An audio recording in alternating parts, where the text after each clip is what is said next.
അസ്സലാമലൈക്കും എൻ്റെ എല്ലാ കൂട്ടുകാർക്കും റിച്ചൂസ് വീട്ടിലേക്ക് സ്വാഗതം. ഇന്ന് ഞാൻ വന്നിട്ടുള്ളത് നല്ലൊരു അടിപൊളി മോരുകറിയുടെ റെസിപ്പിയുമായിട്ടാണ്. അപ്പോൾ നമുക്ക് ഈ മോരുകറി എങ്ങനെ തയ്യാറാക്കിയെടുക്കാൻ ഒന്ന് നോക്കാം. അതിന് മുമ്പായിട്ട് എൻ്റെ ചാനൽ ആദ്യമായിട്ട് കാണുന്നവരാണെങ്കിൽ ഒന്ന് ലൈക്ക് ചെയ്ത് സപ്പോർട്ട് ചെയ്യണേ. അപ്പോൾ നമുക്ക് നേരെ വീഡിയോയിലേക്ക് പോകാം.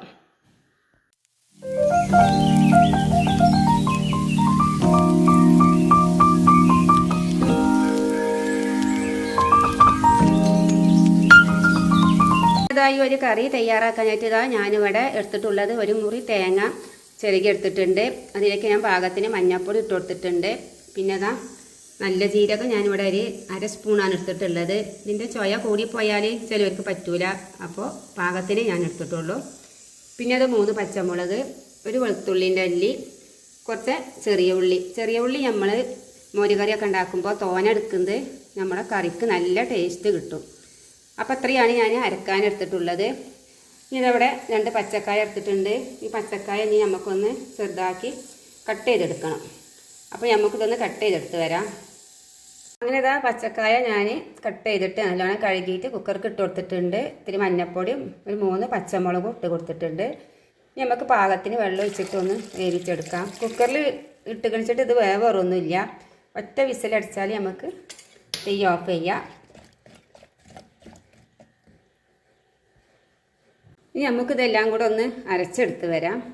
അങ്ങനെ തന്നെ നമ്മുടെ തേങ്ങ ഇവിടെ അരച്ചെടുത്തിട്ടുണ്ട്. ഞാനിതിലേക്ക് പുളിക്ക് ആവശ്യത്തിനുള്ള തൈരും കൂടെ ചേർത്തിട്ടുണ്ട്. ഇനി നമുക്കിതൊന്നും കൂടെ കറക്കിയെടുക്കാം. അങ്ങനെ നമ്മുടെ പച്ചക്കായ ഇവിടെ നല്ലോണം വെന്തിട്ടുണ്ട്. ഞാനതൊരു മൺചട്ടിയിലേക്ക് മാറ്റി കൊടുക്കുകയാണ്. അതൊന്ന് വേവിച്ചെടുക്കാനായിട്ടാണ് കുക്കറിലിട്ടത്. ചട്ടിയിലിട്ടാലും ഇത് വെന്ത് കിട്ടുന്ന ഒരു സാധനം തന്നെയാണ്. പക്ഷേ നമ്മൾ വേറെ എന്തെങ്കിലും പണിക്ക് പോകുമ്പോൾ അത് തിളച്ചു കുത്താലോ എന്നുള്ളൊരു പേടി. അപ്പോൾ അടുപ്പൊക്കെ ആയാൽ അടുപ്പൊക്കെ കെട്ടുപോകും. അതുകൊണ്ട് ഞാൻ കുക്കറിലിട്ട് വേവിച്ചത് കേട്ടോ. ഇനി നമുക്കിതിലേക്ക് അരച്ച് വെച്ചിട്ടുള്ള തേങ്ങാക്കൂട്ട് ഒഴിച്ച് കൊടുക്കാം. പാകത്തിന് ഉപ്പും കൂടെ ഇട്ട് കൊടുക്കുക. ഉപ്പ് ഞാൻ പച്ചക്കായ വേവിക്കുമ്പോൾ ഇട്ട് കൊടുത്തിട്ടില്ല. അപ്പോൾ നമുക്ക് പാകത്തിന് ഇട്ട് കൊടുക്കാം. അപ്പോൾ ഞാനൊരു സ്പൂൺ ഇട്ട് കൊടുത്തിട്ടുണ്ട്. ഇത്തിരിയും കൂടെ ഇട്ട് കൊടുക്കാം. അതിനുശേഷം നമുക്കിത് നല്ലോണം ഒന്ന് ഇളക്കി തിളച്ച് പോവാതെ തിളപ്പിച്ചെടുക്കണം.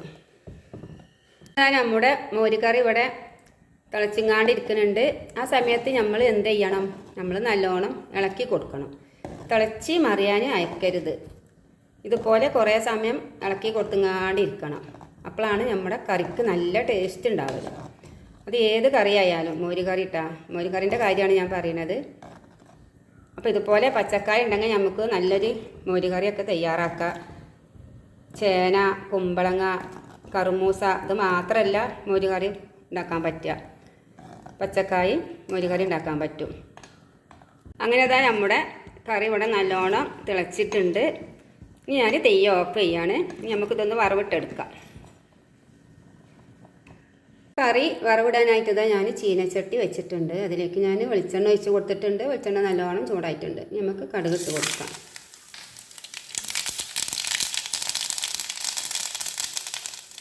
അത് നല്ലോണം പൊട്ടിയിട്ടുണ്ട്. നമുക്ക് ഉണക്കമുളക് കറി അങ്ങനെ നമ്മുടെ നല്ല ടേസ്റ്റിയായ മോരുകറി ഇതിവിടെ തയ്യാറാക്കി കഴിഞ്ഞിട്ടുണ്ട്.